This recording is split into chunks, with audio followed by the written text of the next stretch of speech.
Spade said, I'm Colonel Monty Cannon. I'm the Vice Commander of the 96th Best Wing at Eglin Air Force Base, and I'm a Senior Officer of the search and rescue operations that have been ongoing. First of all, I want to thank you so much for your patience during what has been, as you can imagine, a very difficult and trying time. We've taken a slow and methodical approach to it, so I appreciate your patience. At this time, I can report that we have located the wreckage of the UH-60 Black Hawk that was reported missing Tuesday evening.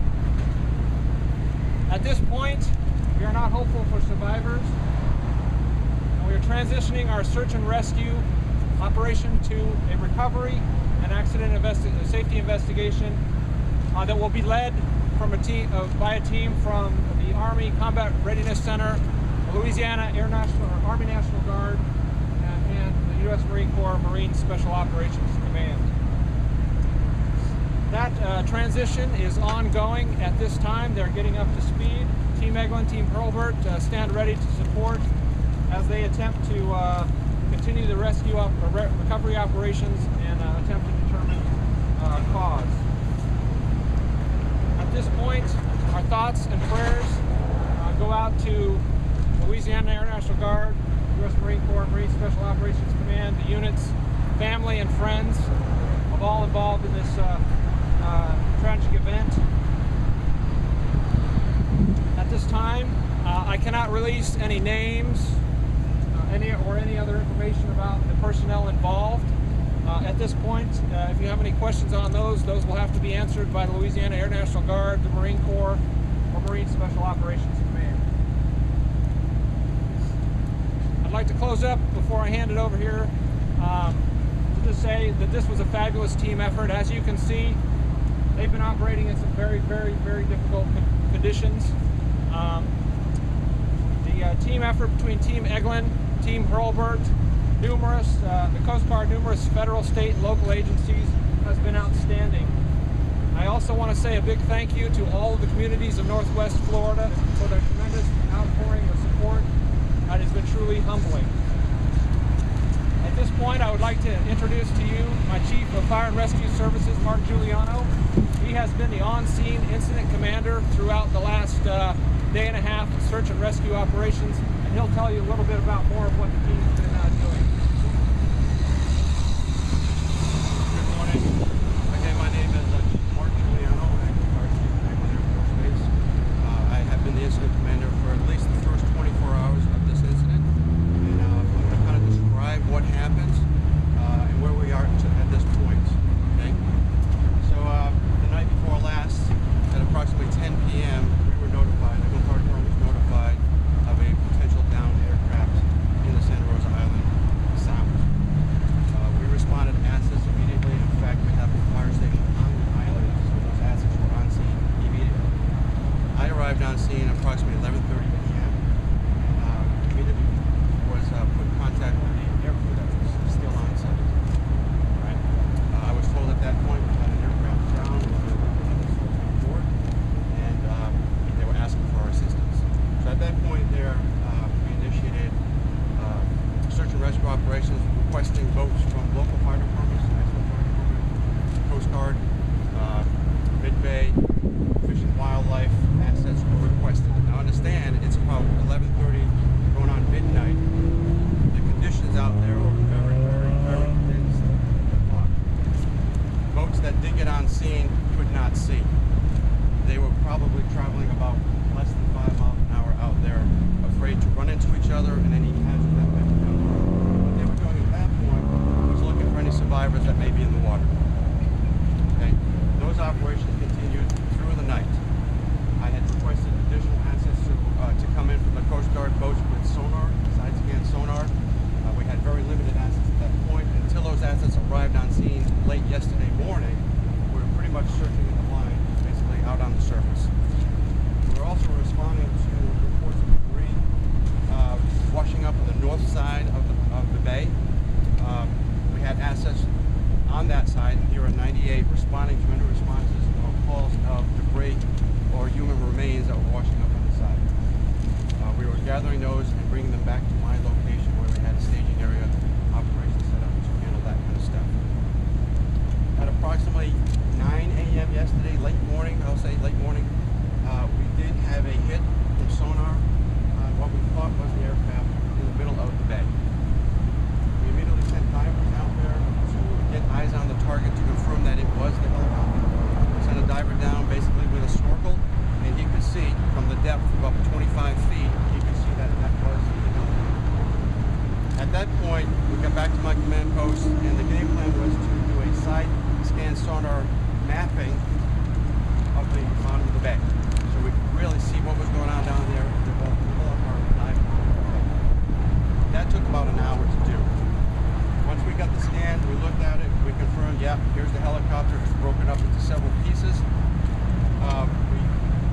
what we were going to do, what teams were assembled, who was going to do what.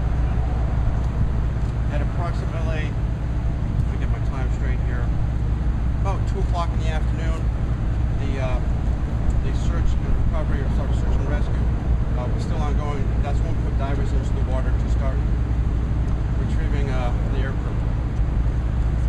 Operations continued until about 1800 last night. As you saw yesterday, the fog rolled in yesterday afternoon, hampering operations on the water. Water conditions turned to almost zero visibility underwater. So the crews that were down there were struggling to do what they had to do. So at approximately 18:30 last night, we had to stop operations because of the conditions out in the water. We did maintain a presence out here last night for any reports, and I appreciate the media putting out telephone numbers.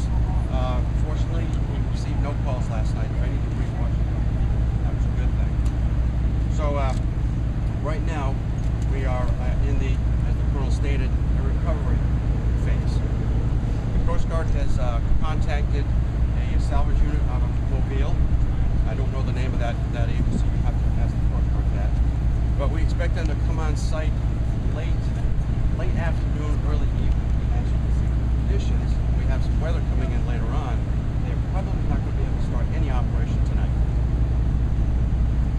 I don't know what the weather is tomorrow, but I believe we have some more weather coming in tomorrow, so that may hamper the beginning of their operation.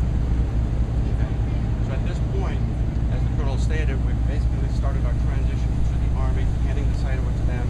Accident investigation team is on site, working with them, giving them the debris and things that were recovered so they can start doing what they have to do with the investigation. Okay. I want to say, as the Colonel stated, this has been an outstanding operation. I've had phone calls from all of the southern Gulf states offering assistance, boats, sonar, food. I mean, people are getting my phone call. I have no idea where they get my number, but they're calling offering assistance, and that's been tremendously overwhelming to me as the incident commander. Local agencies giving food at the gate, food that was delivered here. You know, the responders out there were busting their butt to try and get out there and get some rescue. And the support that we got from the local community, state and federal, it's just been awesome, and I can't thank you enough for that. So at this time, if you have any specific questions as a commander, I will try to answer those. The flight data records have been brought up yet? We have retrieved remains. Okay, that's all I can say at this point. We have a armed services medical examiner out there on site right now. He's looking at this. What caused the helicopter to crash? I couldn't tell you that. The investigation team, the Army investigation team, will talk to crews. They'll get that flight data information. They'll determine what caused that. Is the data recorder still in the chopper, or did they make an effort to bring it up? The recorder, as far as I know, is still in the record. Can you tell us about the training mission that they were doing when this accident happened? I could not tell you that. I could speak to what they were doing out there that night. Are all Where victims exactly accounted did it go for, down? sir? Or all personnel out there accounted for? At this time, again, recovery operations are still ongoing, so that's all I can say. Where exactly did it go down? Out in the middle of the sound, Specific? Yeah. Generally east or west, what area? basically east of us.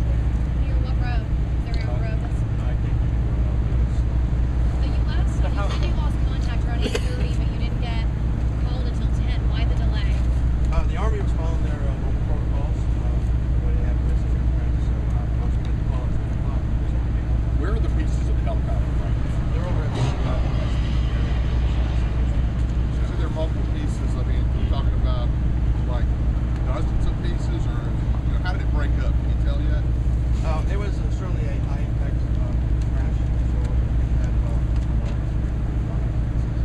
What altitude they were last at? No, that'll all be handled by the Safety Investigation Board. They'll look at all the data and come up with the cause, exactly piece what together, what happened. Chief, is it normal for an hour and a half to pass before emergency responders are called? Again, I don't know. I can't speak to the Army's protocols. I just know they followed them before they called us. How do you know it crashed and something else didn't? I'm sorry. Yes. How do you know it crashed? That is the primary purpose of the safety board that is standing up right now. They will look out and try to determine the cause of what happened to the aircraft that evening. Can you describe that safety board one more time, just so we know who's on it and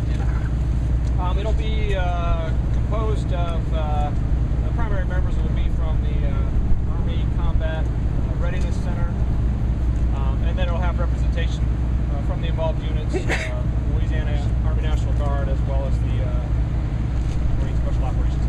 Per protocol, should they not have been out there during that time with all that fog? Sorry, say that again? Per protocol, should they not have been flying during that much fog? I don't know the conditions that they saw at the time. That'll all be looked at by the safety board. They will look at it from flight briefing through the end of the incident and determine what happened and attempt to determine the cause. Sir, can you tell us about the training that they were undergoing? No, I can't. We are the host. We're the Rains. They were a regularly scheduled training mission. They were down here training.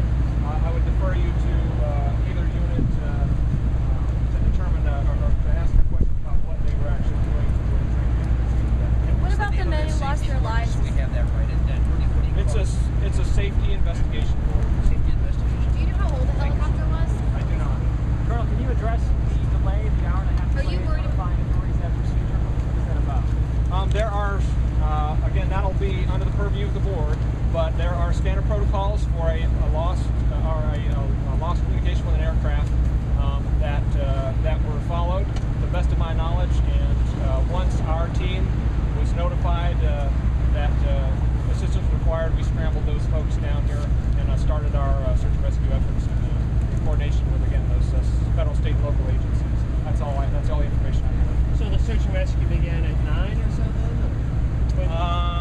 I don't have the specific timeline with you. As soon as our folks were called, But we the Army, responded. military was there before. Is that correct? Say that again? There was military personnel searching before the fire chief was notified at 10:30. There are I can other. answer that, sir. Go ahead. The training unit had a couple of Zodiacs in the water, part of safety for the training event. So they actually had boats in the water doing an initial search until we arrived on scene. Are they been able to give you any information about what happened to the people that were on the Zodiacs? Or, I Say mean, that again. did anyone see what happened? Did anybody see what happened to the people that were on the Zodiacs? How close were they, and were they able to give you information? No, nobody saw anything because of the dense fog. And people said they heard a loud bang, and that was it. Was there any communication between the crew of the second helicopter and the one that crashed? We don't know. That'll be, again, something that the board looks at. We don't have that information. Sir, we Colonel, with the Air understand that the Force- range belongs to the Air Force, but this was an Army chopper with Marines on board. What role does the Air Force play in the exercises that you're taking place? Just from the standpoint of we schedule Patrol, we schedule their airspace. We give them a particular chunk of piece of airspace to work in or place on the ground. We facilitate their training with our resources here. That's about the extent of our involvement. Are there any plans yet to honor these men? That will be part of our protocols for dignified transfer and respect for our fallen comrades, and I can tell you that's all being planned and worked.